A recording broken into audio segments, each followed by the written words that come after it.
You're about to discover the poverty programming that's kept you stuck like Chuck in a pickup truck. Make sure you watch this entire video. You know what's really interesting? People will never behave consistently in a way that's inconsistent with their programming. I said that too fast. People will never behave consistently in a way that's inconsistent with their programming. In fact, your programming runs on your subconscious mind. So let's pretend for a minute that your mind is a supercomputer. Get it? Let's pretend. Okay, so let's pretend for a minute that your mind is a supercomputer. And you've got your subconscious mind and you've got your conscious mind.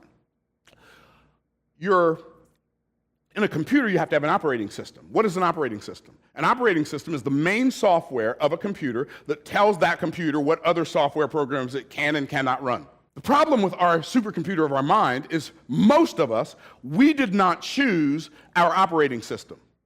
The cultural hypnotic societal mechanism chose that for us. And the cultural hypnotic societal mechanism, which includes the schools we went to, the churches we've gone to, our parents, our neighbors, our siblings, our friends, our coworkers, our bosses, our employees, the media, the government, all of it has programmed us with what I call a failure operating system. And if you put a failure program in a computer with a failure operating system, it can run that program. But guess what? If you put success software in a computer that's programmed with a failure operating system, all you're going to get is an error message. By the way, that's why so many people, when they hear some truth about wealth, they have to resist it because their subconscious programming won't allow them to run that program. And so success and failure both operate on are produced from the subconscious mind, or what I like to call the automatic mind. I like to call our subconscious our automatic mind and our conscious mind our manual mind. All of the results, like 90% of the results in your life are produced by your automatic mind, which means you're not even aware of it. It's running below the surface. It's happening automatically, and you don't even see it. But here's what's interesting. Other people who are not programmed like you can see your programming.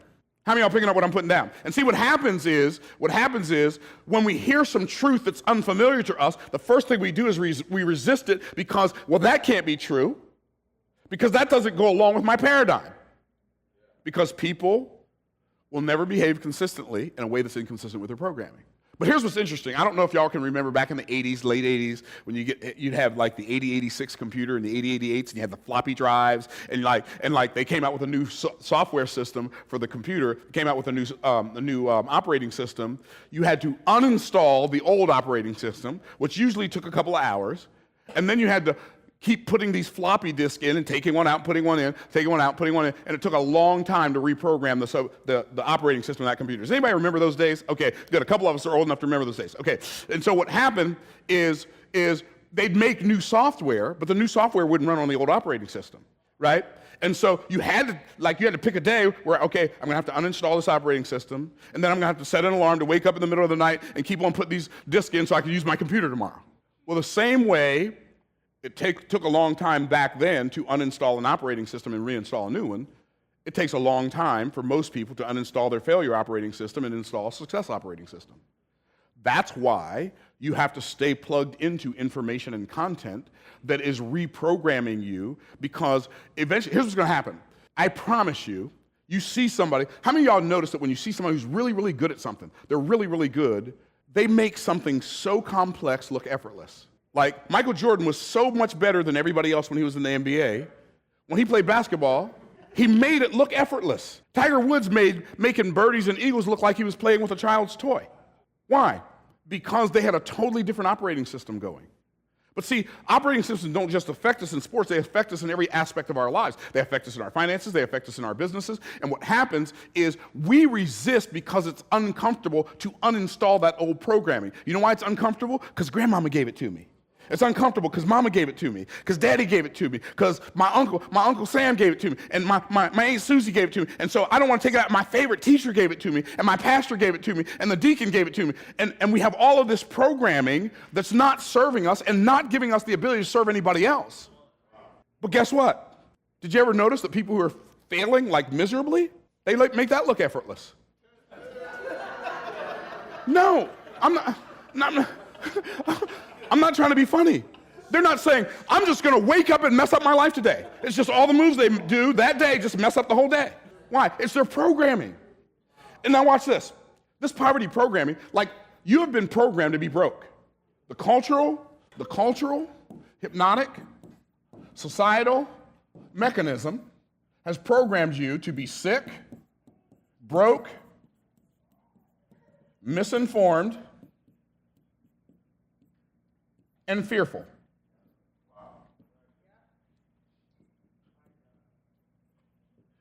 And guess what?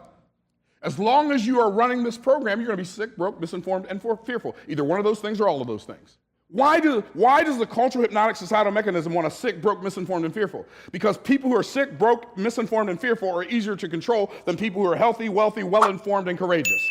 And so what we have to do is we have to recognize the program. But see, we have to recognize where it comes from. Do you understand every time the politicians lie to you and tell you they're going to end income inequality, how do you know they're lying? Because they can't end income inequality because income doesn't exist in a vacuum. It's the result of something. What's it the result of? It's a result of value that's created for somebody other than you.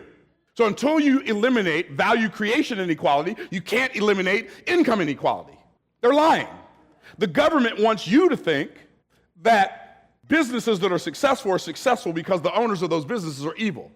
But the reality is, the promoter of that message is the one that's evil. Now, there are some businesses that are evil. I'm not saying there are no businesses that are evil. There are some businesses where the owners have evil intention. But that's not generally the nature of business. The media, the movies. I'm not crazy about movies, but the movies that I hate the most, superhero movies. I can't stand them. They're so terrible. They have programmed so many people to be broke.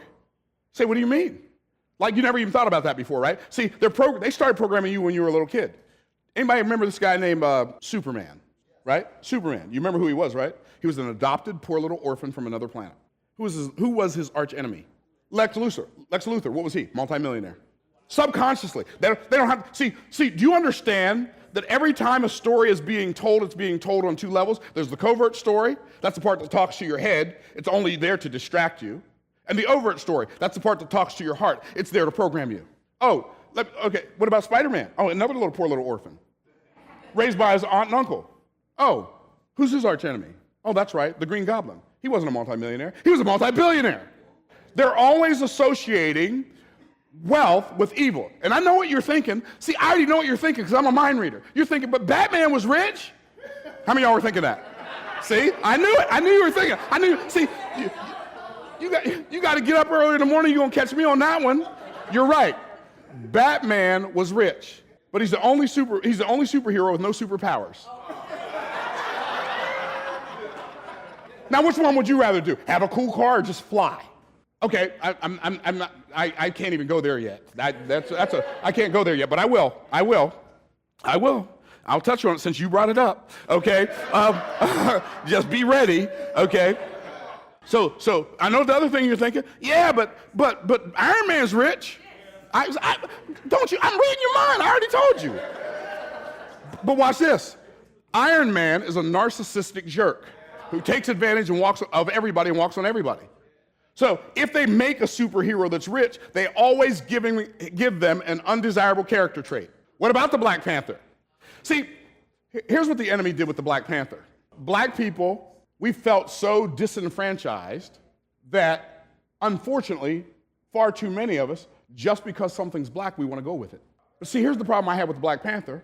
They were literally in the movie teaching ancestor worship. Ancestor worship? What am I going to worship my dead ancestors for? God's the one that made him. I think I'm going to worship him.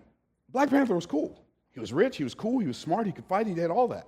But they had to throw that answer because the enemy is always trying to trip us up. And he'll use whatever method necessary, whatever method possible. See, I'm going to tell you something while I'm on this subject. Our primary identifying factor should not be our color, and it should not be our gender, it should not be our educational level, it should not be the amount of money that we have, it should not be an association that we're a part of, it should not be our fraternity, it should not be our neighborhood, it should not be our country club. Our primary identifying factor of our lives should be the fact that we are redeemed by the blood of the Lamb. And if that's not first, you got the wrong thing in first place. I am not black first. By the way, Martin Luther King dreamed of a day when a man would no longer be judged by the color of his skin, but by the content of his character. And now we want to be judged. We just want to judge things by the color of the skin. Do you understand every time you go along with something that's, as a black person, every time we go along with something that's black and whack, we're just doing what the oppressors of our ancestors, we're agreeing with the oppressors of our ancestors that the most important thing about us is the color of our skin. And it's not. I personally like being a brother, you know what I'm saying? I like my brother swag, you know what I'm saying? I like it. But guess what?